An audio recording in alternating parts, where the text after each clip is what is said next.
Tout a commencé ici, en 1957, au cœur de ces ruelles obscures de la Casbah. Ne cherchez pas cette histoire dans les images d'archives, vous ne la trouverez pas. C'est un roman noir, une guerre secrète, la plus vaste opération jamais montée par les services français contre le FLN algérien. Son nom, la Bleuite. Personne n'aime en parler. Ni la France qui a gagné cette guerre de l'ombre, ni l'Algérie qui en a payé le prix du sang.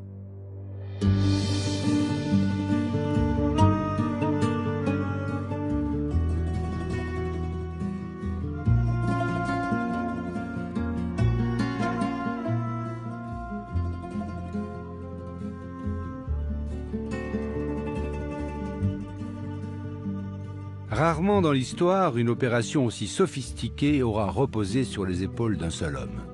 Paul-Alain Léger, militaire par idéal, capitaine parachutiste dans l'armée française, a consacré sa vie à un seul but, faire la guerre et la gagner. Un long apprentissage qui lui a permis, en alliant la violence à l'intelligence et parfois le machiavélisme, de devenir un maître de guerre. 1946. La France est en paix, mais l'Indochine brûle. Léger découvre la guerre communiste révolutionnaire. Écœuré, il voit ses camarades mourir et son armée reculer face à un ennemi en sandales. Un ennemi qui sait frapper sans se montrer, alliant intelligence et terreur, et qui se moque bien des ratissages français qui ne bouclent que le vide des rizières. Le jeune lieutenant préfère travailler seul. Parachuté dans une île perdue, il met le feu à la côte ennemie, transforme les pêcheurs en commandos et se spécialise dans le retournement des prisonniers Viet Minh, dont il fait ses plus fidèles alliés. Avec eux, il va multiplier les coups de main et les coups tordus. Seul à la manœuvre, entouré de ses indigènes, aussi invisible que son adversaire, il sait désormais infiltrer l'ennemi, le manipuler et l'intoxiquer jusqu'à sa destruction. L'art de la guerre psychologique. À 36 ans, en quittant l'Indochine, le capitaine Léger emporte ses armes et sa méthode.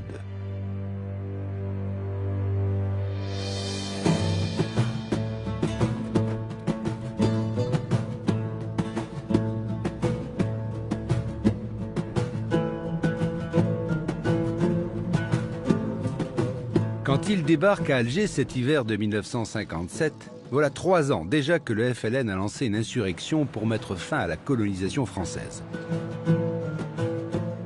3 ans qui ont suffi à transformer les échos du Djebel en clameurs de la guerre. Bien au-delà des fermes de colons brûlés et des récits d'atrocités, l'heure est au combat militaire. Armée française contre Front de Libération Nationale, 2 camps s'affrontent.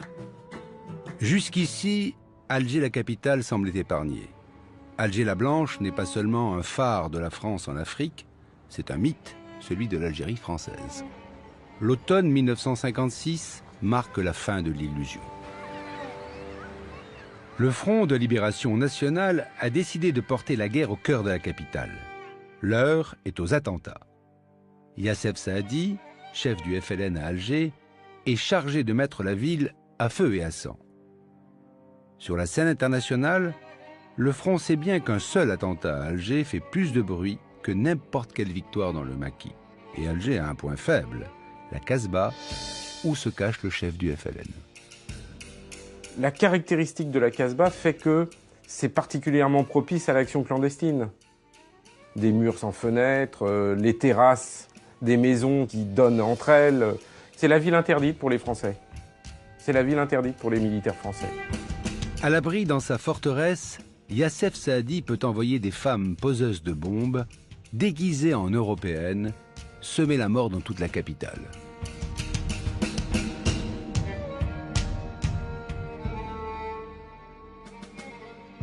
En un mois à peine, 122 explosions secouent Alger. Partout du sang, du verre et des corps brisés. Et le pire est à venir.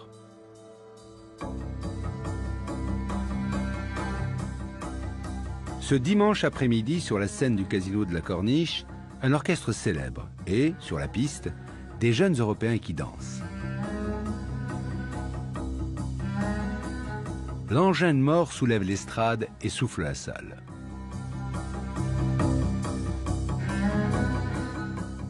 Cette fois, le mythe a volé en éclats. La peur s'empare de la ville, la population gronde, la presse parisienne s'alarme, le gouvernement vacille.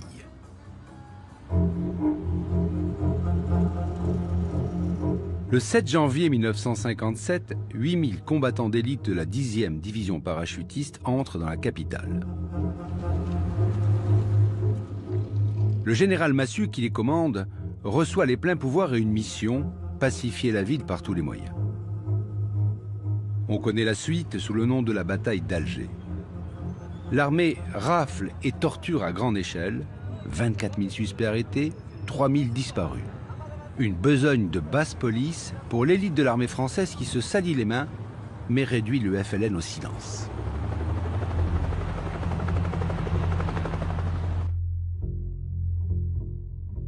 Simple répit.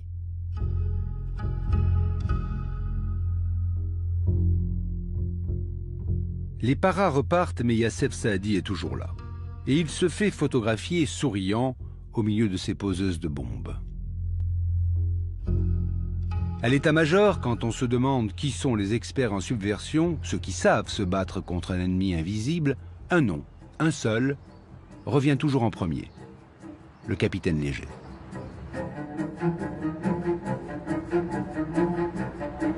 Lui ne croit pas à la force des armées contre le terrorisme.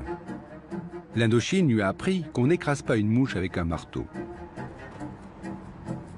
Et Léger sait qu'il s'agit bien d'une guerre, mais d'une guerre pas comme les autres. Une guerre révolutionnaire.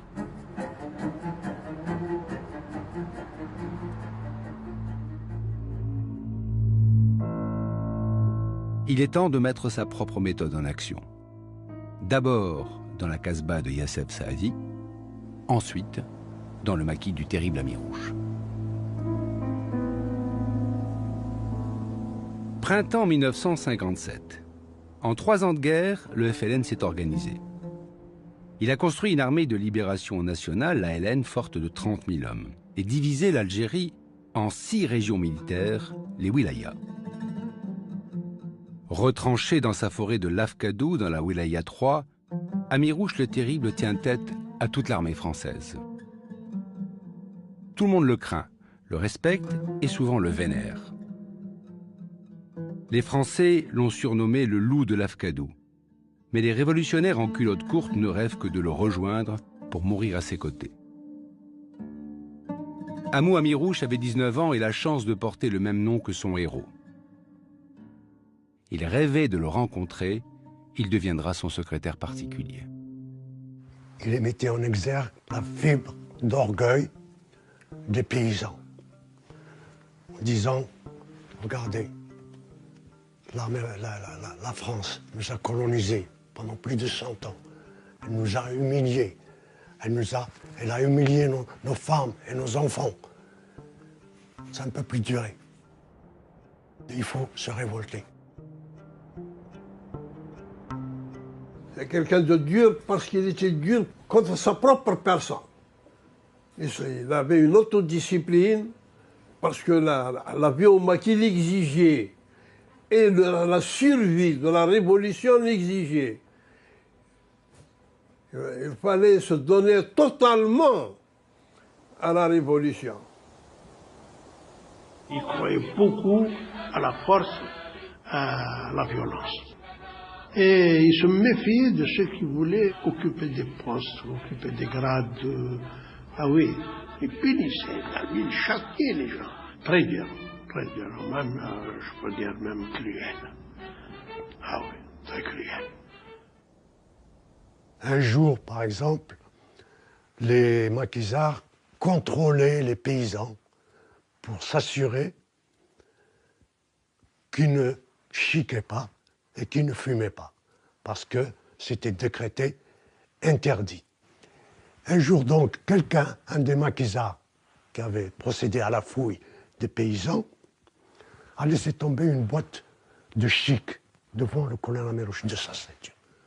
Le colonel Amérouche la prend, il vérifie que c'était du tabac, il s'adresse à lui et dit « Comment? Tu viens de passer la matinée à humilier les paysans devant leurs femmes et leurs enfants parce qu'ils chiquaient ou parce qu'ils fumaient. Et toi, tu chiques? Comment tu peux ?» Et le colonel Amérouche a ordonné immédiatement son exécution.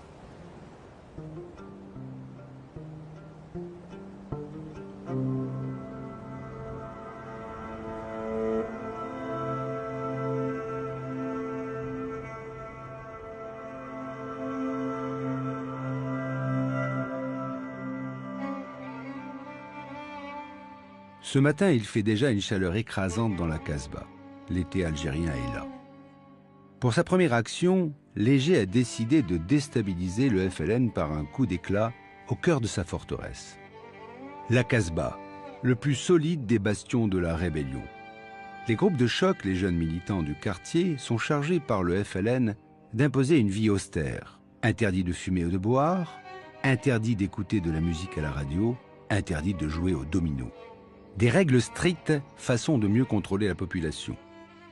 On punit les réfractaires à coups de rasoir en leur tranchant le nez, les lèvres et les oreilles.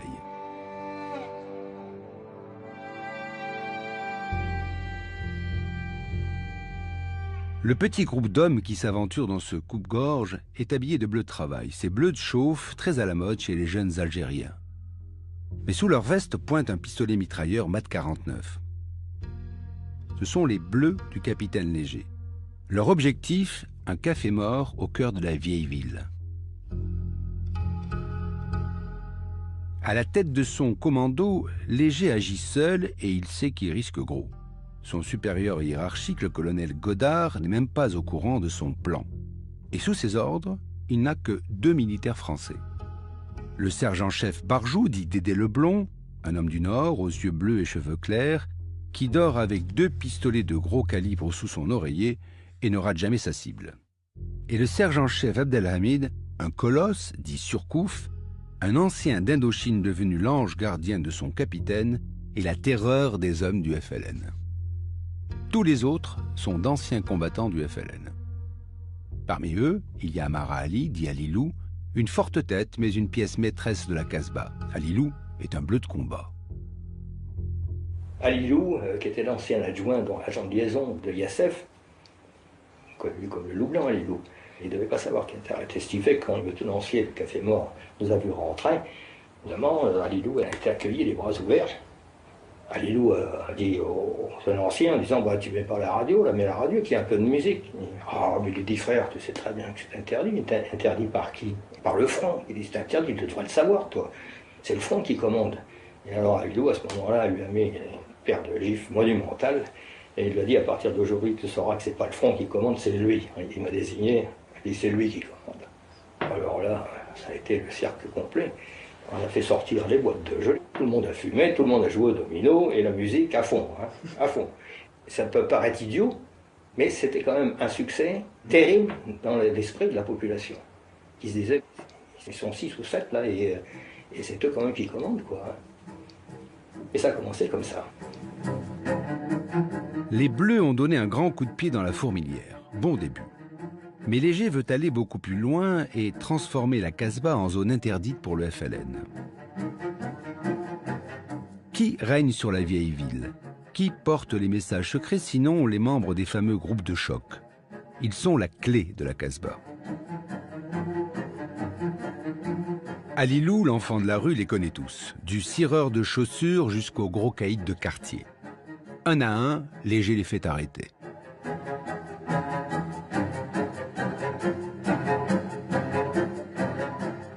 Léger est un psychologue, oui. Il distingue immédiatement la personne dont il sent qu'il y a une faille psychologique chez lui et qui a cette possibilité de le retourner et d'en faire un allié. Ça, c'est très vrai.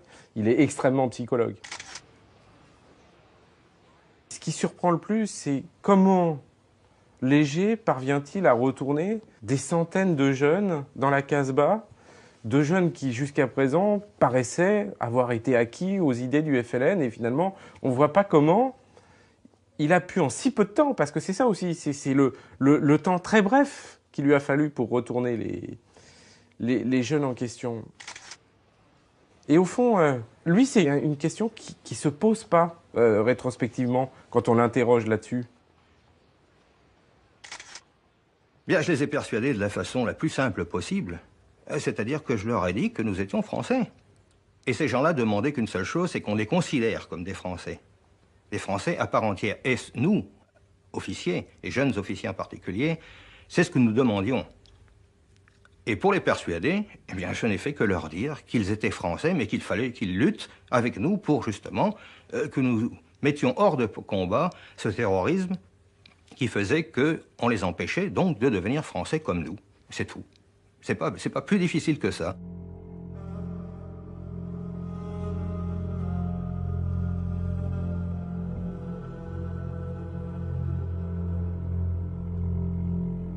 À partir du moment où j'ai réussi à prendre en main tous ces groupes de choc, ce qu'ils appelaient les groupes de choc, il est évident que l'état-major du FLN dans la Casbah, c'est-à-dire l'état-major de Youssef Saadi et ses poseurs de bombes, ont été coupés pratiquement de toute la population. Et ils ont été obligés de se terrer dans des repères. Repères que nous avons petit à petit réussi à investir.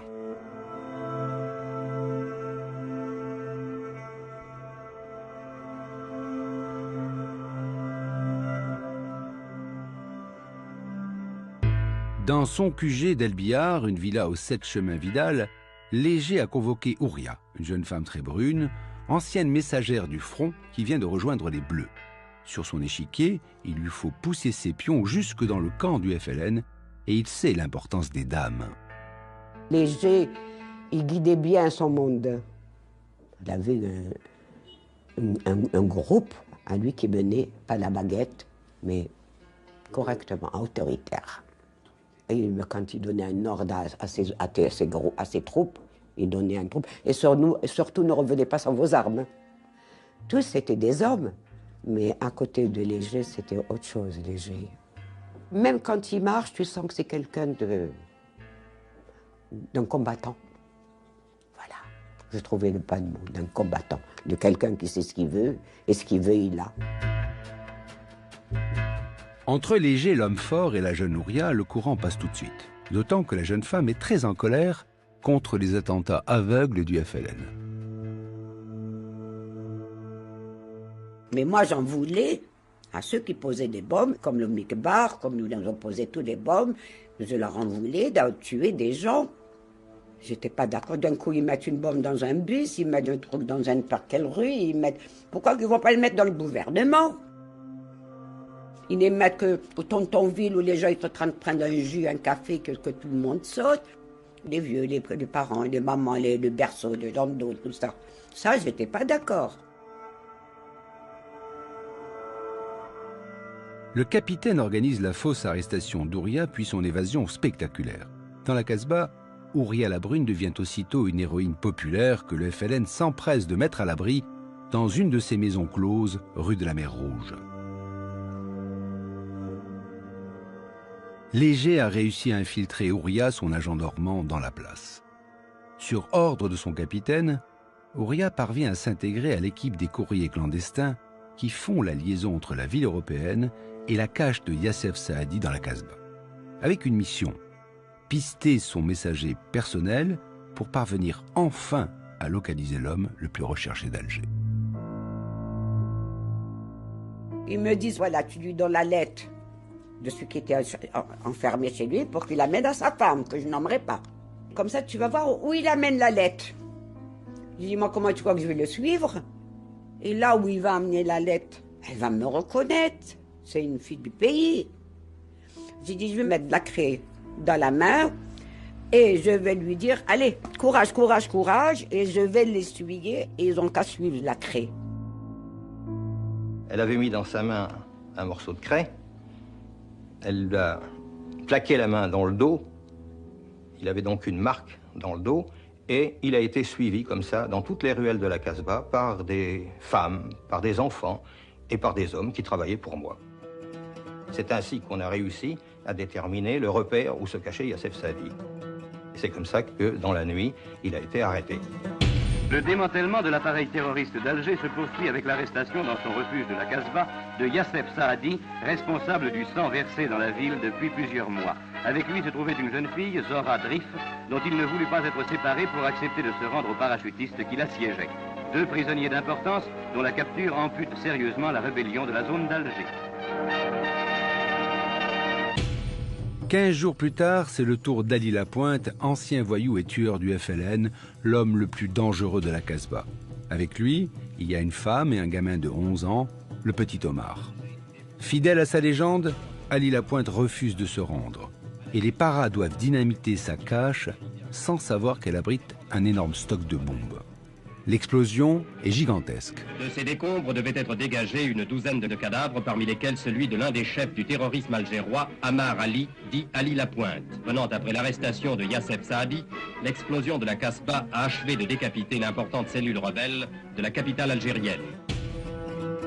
La bataille d'Alger est terminée.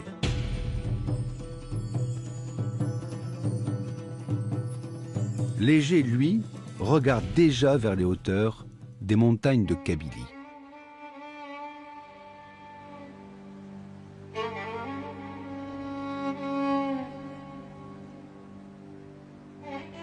Le Front de Libération Nationale a perdu une bataille. Mais l'armée de Libération Nationale n'a pas encore perdu la guerre.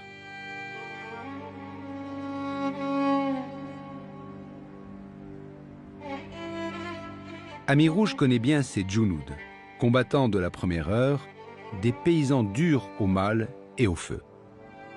Mais il manque cruellement de cadres, surtout ceux qui savent lire et écrire.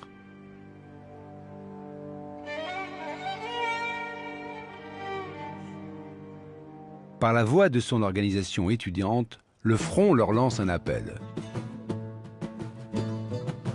Avec un diplôme en plus, nous ne ferons pas de meilleurs cadavres. Notre devoir nous appelle à la souffrance quotidienne, aux côtés de ceux qui luttent et meurent libres face à l'ennemi. Il faut déserter les bancs de l'université pour le maquis. Les jeunes, surtout des lycéens, répondent à l'appel du FLN. Quand Rémi Madoui, fils d'une grande famille de la région du Ouarsenis, monte au maquis, il a 15 ans à peine. Il faut quand même se rappeler qu'en 1954, 94% de la population algérienne était analphabète. Donc la moindre personne qui avait une connaissance, surtout qui savait écrire et lire, était très recherchée.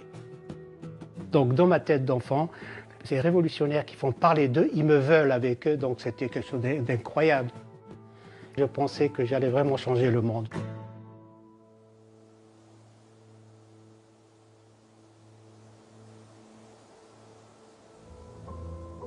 C'était des marches, des heures entières et surtout pendant la nuit, parce qu'évidemment il fallait éviter le jour pour ne pas être repéré. C'était des poursuites sans fin. Et l'autre chose aussi qui m'a toujours marqué jusqu'à maintenant, c'est la faim. Parfois ça durait 2-3 jours sans manger. Et très souvent c'était surtout une galette, mais peut-être avec un œuf, un bout de fromage. Et ce sont, je crois, les 2 expériences qui m'ont marqué d'ailleurs pendant très très longtemps. C'était la faim et la marche.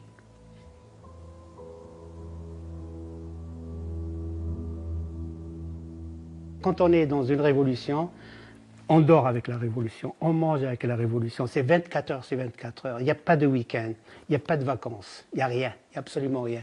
Et même entre nous, quand il y a un moment quelconque, on parlait de la révolution. Abba Kizar, c'est quelqu'un qui ne dort pas. Il est constamment vigilant. Et ça, c'est au détriment de sa santé, de sa mentalité. Parce qu'il devient un animal, il devient un monstre. Et moi, je ne me suis pas aperçu de la transformation qui s'est opérée en moi. C'est mon compagnon qui me l'a dit. Quand je l'ai rencontré, je lui ai dit, mais qu'est-ce qui ne va pas? Tu as changé de figure. Tu es devenu furieux, tu as des regards d'un loup. Il m'a dit, tu ne t'es pas regardé, toi.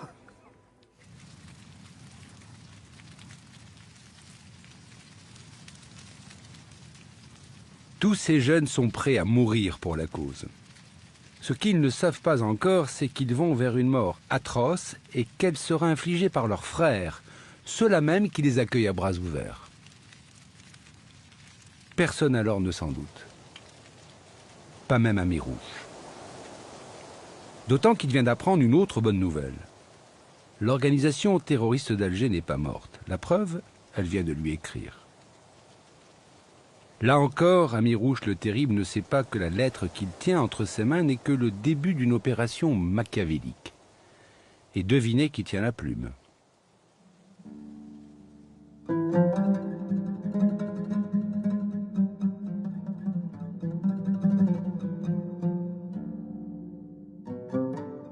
Lorsque toute l'organisation rebelle sur Alger a été mise hors de combat, j'ai gardé par l'intermédiaire d'anciens rebelles qui étaient ralliés, qui travaillaient pour moi, j'ai gardé des relations avec le commandant de la Wilaya 3, c'est-à-dire le colonel Ami Rouge, qui ne se doutait absolument pas que l'organisation rebelle à Alger avait été non seulement démantelée, et il pensait qu'il en restait encore, et ceci parce que je lui écrivais, par l'intermédiaire évidemment de gens qu'il ne pensait pas arrêter, mais qui en fait travaillaient pour moi. Plusieurs mois de correspondance fictive et d'infiltration finissent par obtenir un résultat inespéré. Le 12 novembre 1957, un des bleus envoyés par Léger comme émissaire vers le maquis d'Ami Rouge revient porteur d'une lettre incroyable. Ordre de mission. Le porteur de cet ordre de mission est habilité au nom de la Wilaya 3 de représenter l'armée et le Front de Libération Nationale au sein de la zone autonome d'Alger. En clair, Ami Rouge vient officiellement de nommer le capitaine Léger, un militaire français, comme successeur de Yassef Saadi et chef des poseurs de bombes dans la capitale. Et c'est lui, ironie de l'histoire, qui est chargé par la Wilaya 3 de mettre la zone autonome d'Alger à feu et à sang.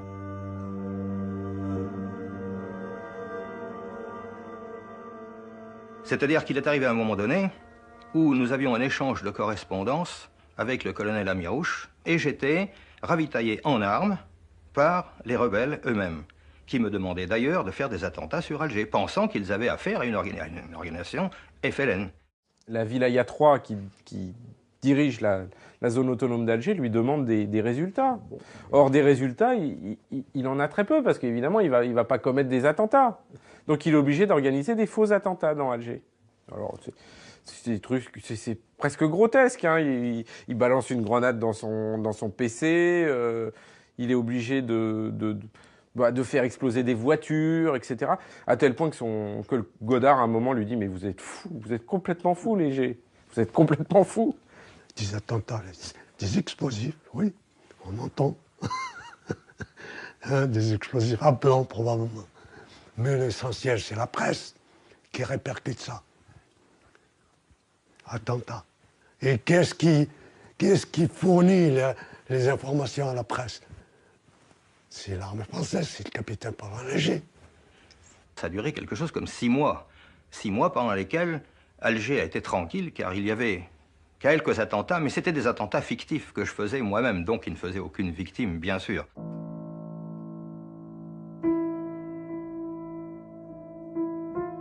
Malgré toute la science de Léger, la fiction ne dure qu'un temps. Trop peu d'attentats, peu ou pas de victimes, le colonel Ami Rouge tape du poing.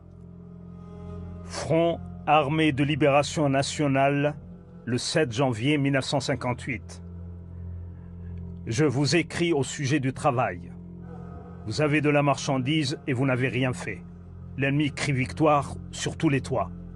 C'est pour cette raison que les frères envisagent la formation d'une autre organisation si la vôtre continue à ne pas donner de résultats sérieux. Pour les poissons, ils sont prêts, mais nous attendons les résultats pour vous donner l'ordre de venir les chercher.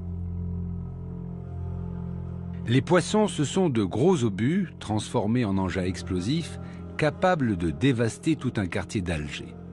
La partie devient décidément trop risquée et il est temps d'y mettre fin. Léger décide d'aller lui-même récupérer les poissons du maquis. C'est quelqu'un qui a un sang-froid extraordinaire, qui finalement a un détachement aussi par rapport à ce qui...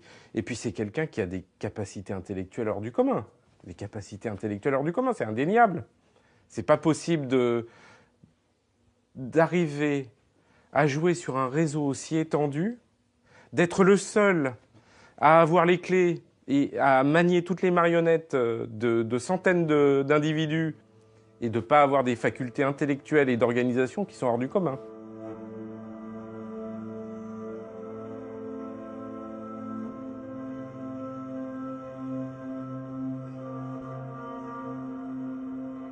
Une nuit, avec mes bleus, nous étions 13 d'ailleurs, nous n'étions que 2 Européens et tout le restant était d'anciens rebelles. Nous sommes allés déguisés en fédayines et nous avons coiffé le poste de commandement dans le maquis kabyle.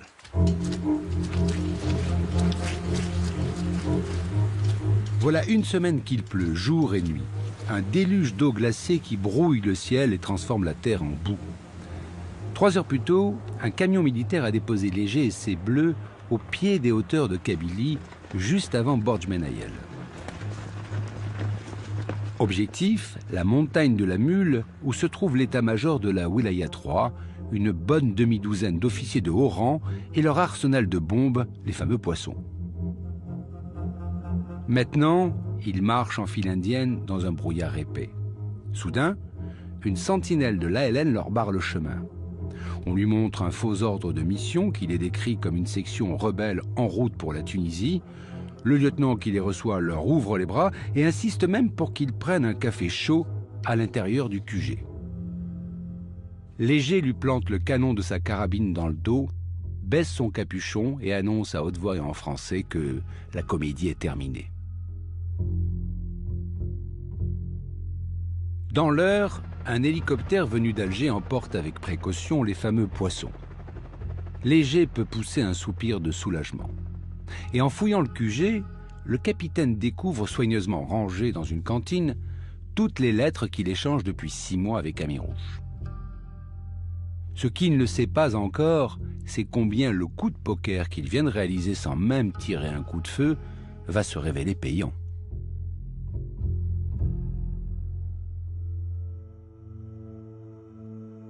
Le doute a commencé lorsque le colonel Amirouche a muté un lieutenant vers une zone et 48 heures après, nous arrive la nouvelle qu'il avait été capturé avec une demi-douzaine de ses collaborateurs sans qu'un coup de feu soit tiré. Ce qui était inédit, du jamais vu. Qu'on puisse capturer 1 ou 2 par surprise, si possible. Capturer une demi-douzaine sans qu'il y ait un coup de feu tiré, ça, le doute a été introduit par ce phénomène. Je ne sais pas ce qu'ils se sont imaginés. Ils ont cru qu'à l'intérieur de ce poste de commandement, il y avait un officier qui s'appelait Ahmed Sabri, et que ce Ahmed Sabri avait trahi. Ils ont cru qu'il avait trahi, et à partir de ce moment-là, ils ont pensé que tous les gens qui venaient d'Alger, car ce Ahmed Sabri était originaire d'Alger, ils ont pensé que tous les gens qui venaient d'Alger étaient des gens qui étaient manipulés par moi-même, c'est-à-dire par les Bleus. Amirouche doute. Terrible erreur. Léger s'en saisit. Après l'infiltration et la manipulation, l'heure est à l'intoxication.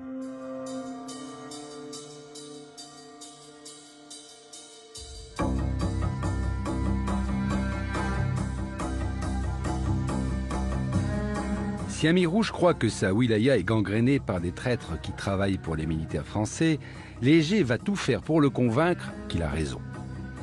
Reste à trouver l'instrument de cette intoxication.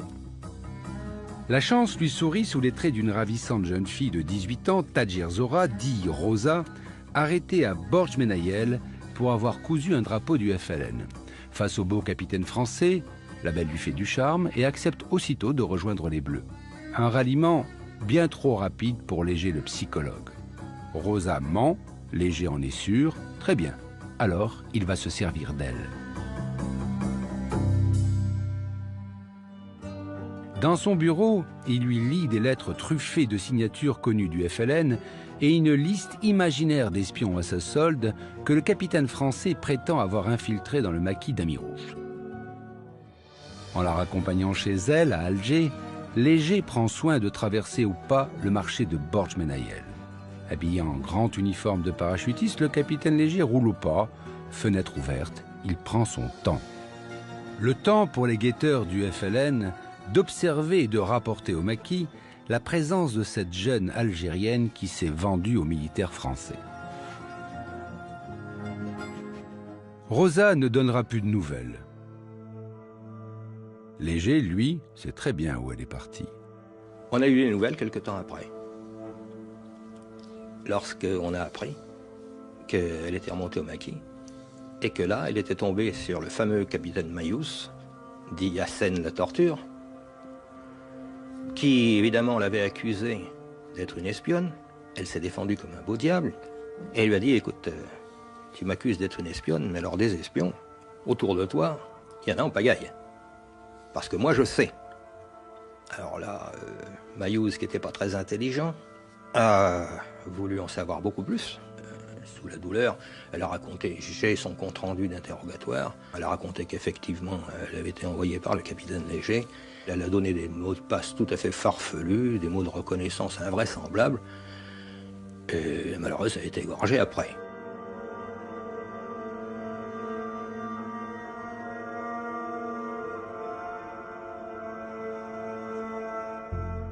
Rosa a bien servi. Hassen la torture a fait son œuvre. C'est un ancien de la Gestapo. Avec lui, tout le monde avoue, même les innocents. À la lecture des aveux des suppliciés, Amirouche, lui, voit tous ses soupçons confirmés. Injecté dans les veines de la Wilaya 3, le virus de la bluite va désormais se propager dans le corps du maquis kabyle. Après l'affaire de Rosa, à ce moment-là, on a commencé à arrêter tous les officiers de cette zone-là. Et comme c'est une zone fraîchement structurée, elle était donc structurée par des jeunes étudiants. Et tous sont passés à la casserole. Et pratiquement aucun d'eux n'a survécu. Le premier signe qui m'a alerté que quelque chose n'allait pas comme il le faut dans la tradition du FLN, c'est que les gens qui étaient interrogés, qui suivaient l'un l'autre, et que je connaissais très bien, c'était des cadres. Toutes les questions qui leur étaient posées, c'était quel est ton patron, à quel réseau tu appartiens, quand tu as commencé, ça devenait très suspect. Jusqu'au jour où mon cousin Germain avait été arrêté, et imaginez, cousin Germain avec qui on a grandi, parce qu'on avait à peu près 10 mois qui nous séparaient, donc on a grandi ensemble dans la même maison où nos parents habitaient, et on a été à la même école, et voir mon cousin être torturé, pratiquement tué à petit feu, et ne pouvoir rien faire, c'était...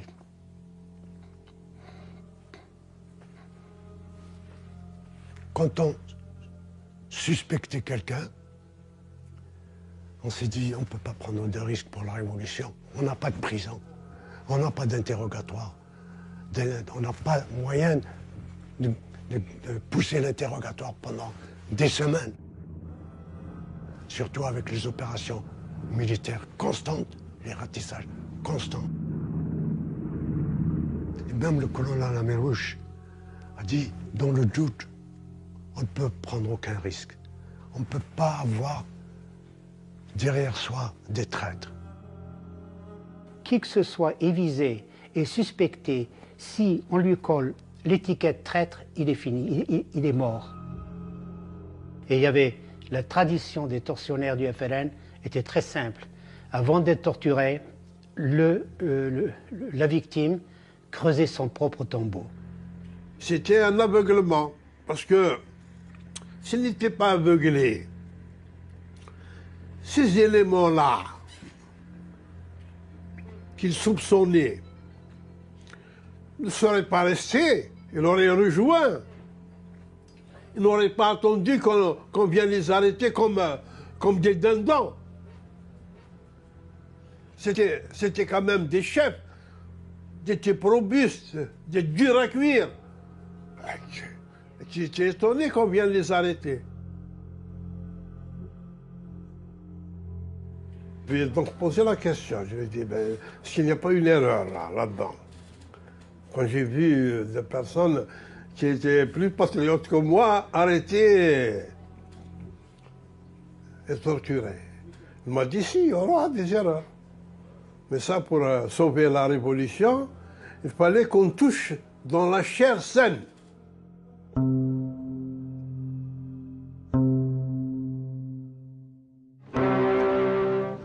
La découverte du PC opérationnel d'Amirouche, chef FLN de la wilaya numéro 3 d'Algérie, révèle l'existence d'un charnier où sont retrouvés les cadavres horriblement mutilés de 400 fellagas assassinés sur l'ordre de leur chef.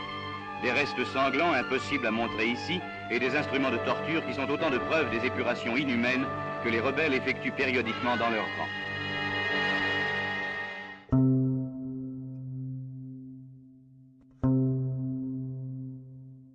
Jour après jour, l'horreur se répand.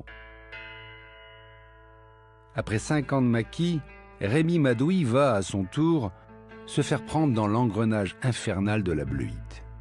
C'était au mois de mars, le 19 mars, donc je rentrais à mon PC, et au moment où je suis rentré dans la casemate, j'ai déposé ma mitraillette, donc 2 personnes me sont sautées dessus, m'ont mis par terre et m'ont ligoté, sans savoir pour absolument aucune raison. Et on m'a emmené et je me suis retrouvé dans un centre de torture dirigé par le fameux Hassan Mayouz la torture.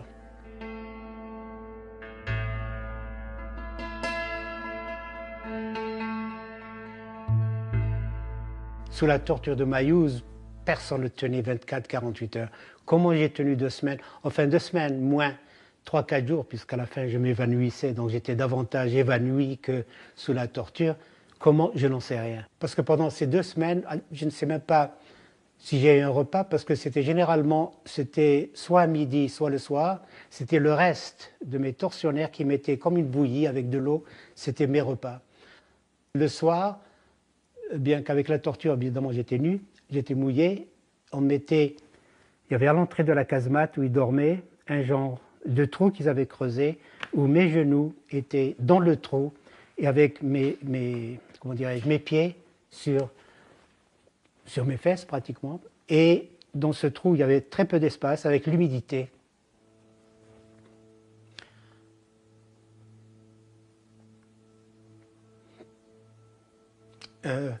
Donc impossible de dormir. Donc, pendant 2 semaines, la soif, la faim, le sommeil, donc on devient une loque, quoi, pratiquement.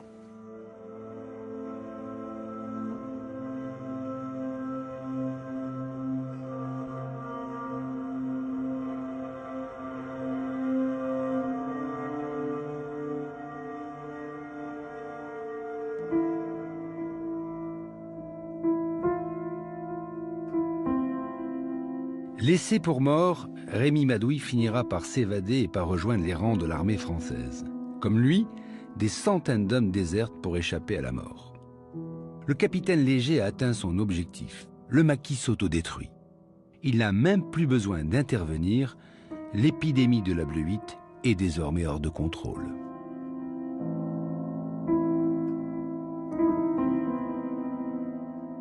Amirouche va envoyer des lettres pour dire, ben voilà, attention, il y a des traîtres chez nous, on est obligé de faire des pogroms, etc. Mais il y a des traîtres chez vous, surtout. Et on le sait, parce qu'il y a des gars qui ont témoigné, qui ont dit il y avait des gens dans la wilaya 4, etc., qui étaient des traîtres, qui étaient en relation avec ce Français, ce Léger, etc.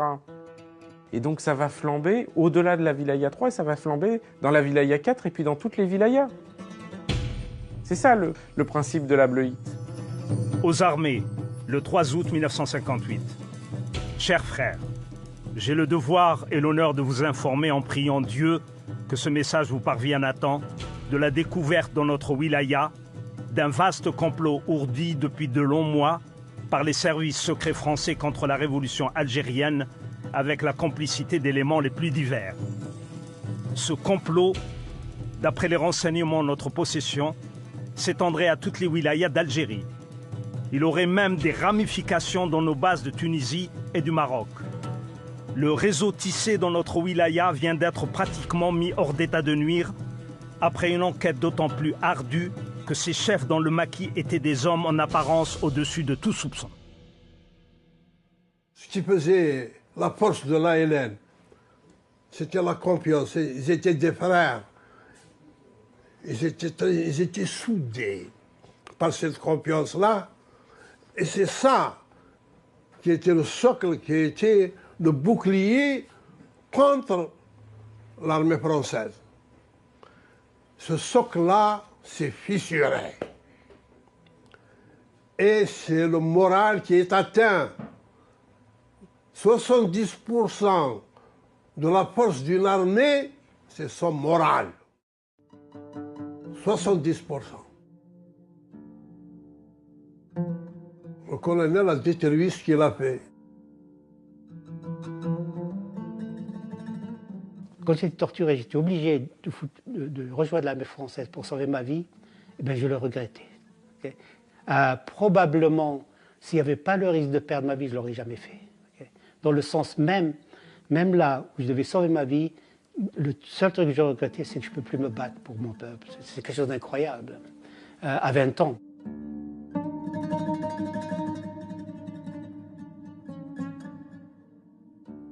La bleuite, du point de vue militaire, ça a été une réussite extraordinaire du côté français.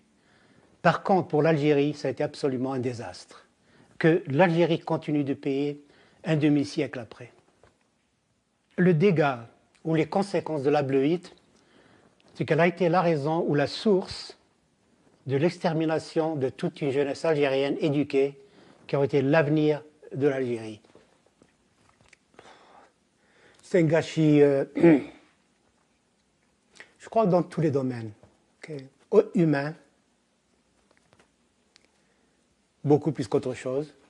C'est un gâchis, un pays qui aurait pu être l'exemple pour les pays sous-développés, surtout en Afrique et au Moyen-Orient.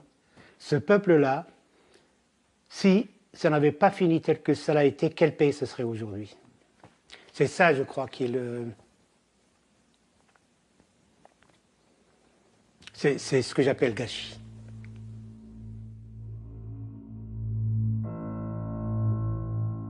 La bleuite continuera longtemps, même après la mort d'Amirouche, abattu en 1959 par les troupes françaises. Le bilan exact des morts ne sera sans doute jamais connu. Le capitaine Léger, lui, parle de 4000 victimes, un chiffre invérifiable.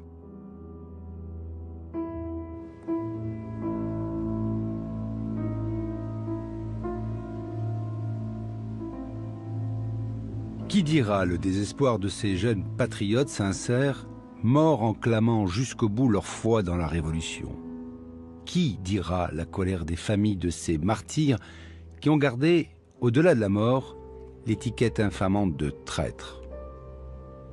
La bleuite n'a pas seulement affaibli le maquis et facilité l'action militaire des Français, elle reste une verrue sur le visage de la guerre de libération.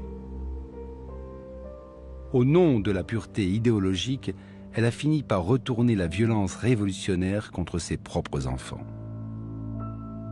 La bleuite a abîmé l'Algérie nouvelle, changé le visage même du nouveau régime et coupé des passerelles entre l'Algérie et la France.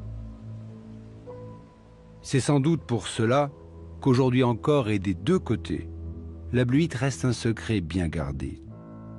Un tabou, un poison, une malédiction de l'histoire.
C'est bien mon nom et mon